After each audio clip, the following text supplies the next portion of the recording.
Hey everybody, this is Jason, Jay's Project Garage. It's been a couple weeks since I've seen you guys. Had some stuff come up that I had to take care of, and I've been on vacation all week, so I've been running around with the kids, and I went and saw a movie, and it was a staycation. Anyway, this video is for the new guys. If you're just starting out in the car hobby, or if you're just starting out as a mechanic, or you're just starting out in the body business or whatever. But first, I was watching Puddin's Fab Shop. If you're not subscribed to him, you need to, because the guy's hilarious. But a couple weeks ago, or maybe a week ago or something, he put out a video saying something about, put out good content and just try to be yourself in front of the camera. So I actually went back and watched my videos, which I can't stand watching myself on camera. I have a hard enough time just talking to the camera, but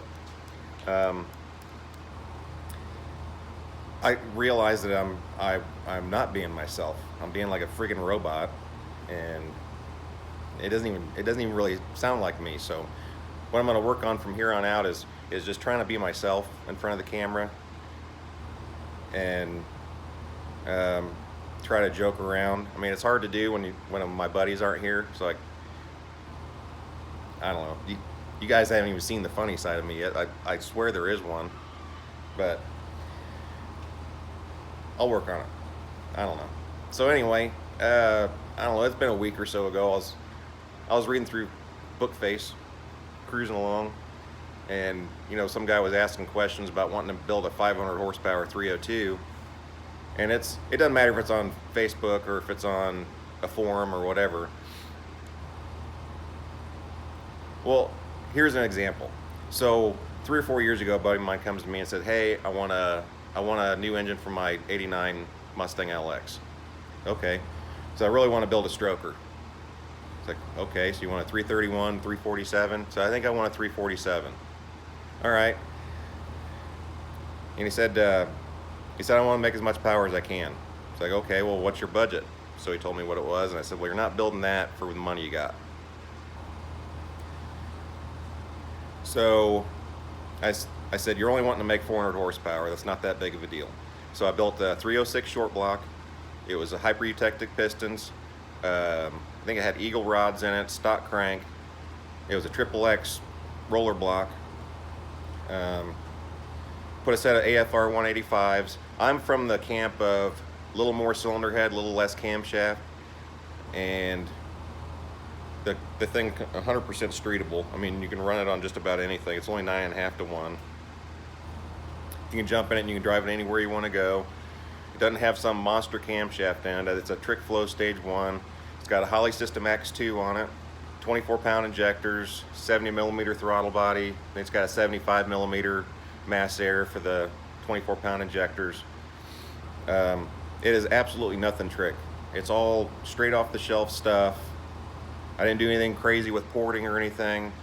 It's got a set of Scorpion roller rockers on it, which is another thing. Don't believe the forums if they tell you that roller rockers make any more power, because they don't. I mean, I've seen dyno results. I don't know if you guys ever watch Engine Masters, but David Freiberger did a thing where he tried a couple different rockers, and rollers, they don't make any more power, but it stabilizes the valve train, which is really important. You start going up in lift and duration, you have a little more spring pressure. You need to try to keep things stable, and that's what the aluminum roller rockers do. So anyway, put this whole thing together, and through a T5 with 373s, it put down 341 to the tire. And I don't remember what the torque was. It was over 300. I don't remember. Super happy with the car. Now he's talking about wanting to build another short block for it, a stroker motor with a dart block, which is fine. Whenever he's ready, I'll do it for him, and we'll probably put it on the channel. But my point is that if I had gotten on one of the forums or on Facebook and said something about wanting to build a 400 horsepower 306, before you know it, everybody would have been telling me to put an AFR 220 head on it and dart block, and I mean, they would have spent $12,000–$15,000 just to build a 400 or 500 horsepower 302, and You absolutely do not need to do that. So just beware. Beware the forums. Beware Facebook. Um, those guys will point you in so many wrong directions. I'd say 40, maybe 50% of the guys generally know what they're talking about, and they will point you in the wrong direction. But if you're new, you're going to have a hell of a time weeding your way through all the crap. So, just something to think about.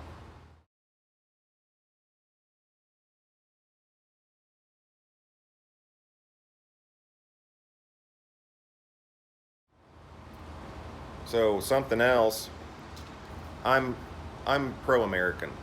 If I can buy something that's American made, I absolutely will. But the reality of it is that, a lot of us just, we're not made of money, but we still want to be in the hobby. So if you get on the forums and you start looking, and there's a thread about, a pro comp head or something, you'll have these guys jumping in there saying that if you can't afford to buy an AFR or a Trick Flow or, a Brodix or whatever, then you shouldn't even bother. Okay, by that logic, then we should just let racing and the whole hot rod hobby die.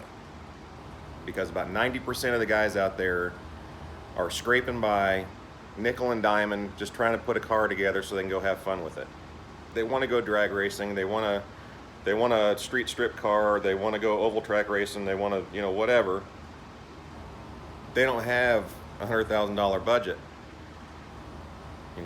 They're trying to do it as cheap as they possibly can because they're married, they have kids, they have a mortgage, they have other stuff going on at other places where their money has to go. I don't understand the logic. I get it. I get the point. I understand that, the reason we're in this situation is because guys are more than willing to buy something that's a little bit cheaper, like a Pro Comp or Street Master or whatever. But at this point, it is what it is. And telling somebody to not even bother because they can't afford to buy an American-made head or a crankshaft or whatever it's asinine. Pretty much everything that comes from Scat and Eagle is made in China.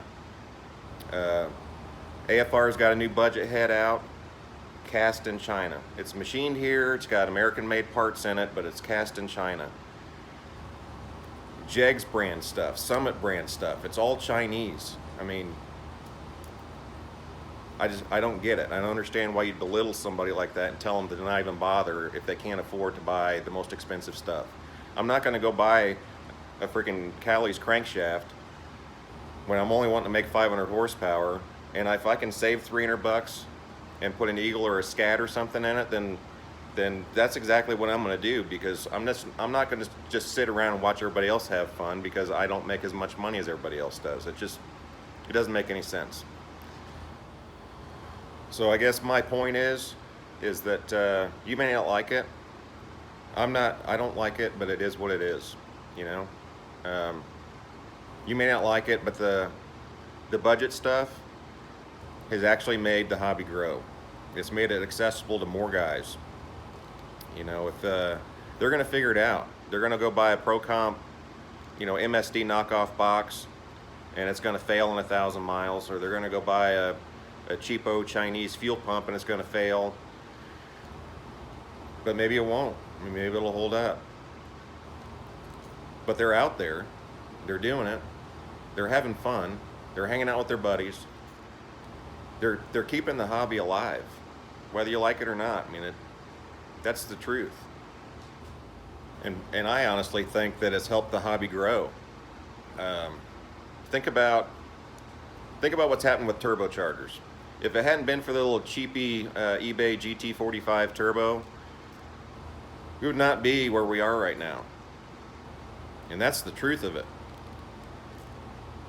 15 years ago, maybe not even that long ago, a buddy of mine had a Nissan, I don't remember what it is, 240SX, I think that's what it was, 4-cylinder. And he came pulling up to the shop, and I'm like, man, that thing sounds badass for a 4-cylinder. And he popped the hood, and it had a turbo on it, big turbo. Man, that thing is cool. I'm not an import guy, and like I've said before, I'm a diehard Ford guy, but I can appreciate anything. I can appreciate the work and the time and the thought that goes into it. So anyway, I was like, well, did you buy a kit? Because I had looked at kits before, and holy smokes, even back then they weren't cheap. And I mean, I couldn't afford that stuff. I mean, the idea of running a turbo was like, man, that'd be awesome, but I couldn't. I didn't know anything about them, so I would have had to buy a kit, and they were spendy. So he's like, no, I just built my own kit. So I bought a turbo, and I did this and I did that. He said, and he started listing the prices, and it was a lot, for me anyway. You know, I'm not rich. I've never been rich. So anyway, it wasn't long after that I started seeing turbos popping up on eBay and wondering how good they were, and then I started hearing all these stories about a guy taking an LS and putting a eBay turbo on it and making stupid power, going and running nines with it or something crazy. And then the turbo thing just blew up. Now anybody and everybody everybody thinks they have to have a turbo on their car and they have to make 1,000 horsepower. It's not going to be any fun, and that couldn't be any more wrong at all. Some of the most fun cars I've had have been in the 300 to 400 horse, maybe 500 horsepower range. I mean, they're a blast to drive. I'm not saying 1,000 horsepower wouldn't be awesome, but if you've never built a car before, or if you've never had anything that even resembled being fast, and you're diving right into something that's got 800, 900, 1,000 horsepower, I mean, honestly, it's kind of a recipe for disaster as far as I'm concerned. I'm not saying that you absolutely have to go and pay your dues, but I kind of need to pay your dues. I mean, that's how you learn. You start from the bottom and you work your way up. I don't know about jumping straight into something that's got stupid power that's capable of going and running, you know, 8s or high 7s if you've never even been on a drag strip. I think that's part of the problem with why I see so many unfinished projects. I mean, you know, you jump on Marketplace or something and you go and look for a Fox body Mustang, and you'll see one, yeah, I set it up for an LS swap, and I see those weekly, and it's not the same car. I mean, I'm seeing it weekly over and over again, guys that have started these projects, and they finally realize that this isn't as cheap as everybody said it was going to be, or it's not as easy as everybody said it was going to be. So I don't know, this video is turning into one long rant. That's absolutely not what I intended at all. But I started out at the bottom. I started out with cars that didn't really make a whole lot of power, and I wasn't the guy that was out doing burnouts and donuts out in parking lots and doing crazy shit, because I didn't make a whole lot of money. If I broke my car, I was walking. You know, I couldn't afford to tear stuff up. I couldn't afford tires. I've always respected my stuff and tried to take care of it. And I'm not saying I didn't beat on any of my cars, because I absolutely did, but not to the extent that I see other guys doing it. You know, I don't think anything would be cooler than building a car that I could just beat on and not care. But everything's just getting so expensive, it's really not even an option for me, or for most of the guys out there. But it was kind of the idea behind the 393 idea that I put it in my last video. It's just build the cheapest engine I possibly can with the cheapest parts, and let's just see what happens. I mean, if it blows up, it blows up. I won't hardly have any money in it. Maybe I'll be able to salvage the heads or something, you know? Just, I don't know. Tell me what you guys think. Okay, I guess that's it. Next video, I'm actually going to get started on it this afternoon, so I'll probably start videoing it. I don't know if I'll put it out today or next week, but I'm working on the 69. I got, someone else had been in this car before, years ago, and there was a lot of stuff that wasn't right. You know, pieces of sheet metal pop riveted on the floors, and crappy welded in patches, and just not good. So I got new toe boards. They go from the floor pan up to the firewall. I got new front floors, so we're going to take the seat platforms out and put those in. and I'm going to replace the right torque box and the underfloor supports. But I'll walk you through all that stuff and things you need to do to kind of stabilize the body while you're doing that, and explain why pop riveted end pieces or kind of half-assed welded end patches don't really work. I mean, it's a unibody car, so every piece of sheet metal on it's kind of important for the structure of it. But I'll get started on that and either put it out late today or next week or something. But hopefully be a little more, I don't know, a little more fun to be around or a little more fun to watch. I don't know. But you guys have a great day, and I'll see you next week.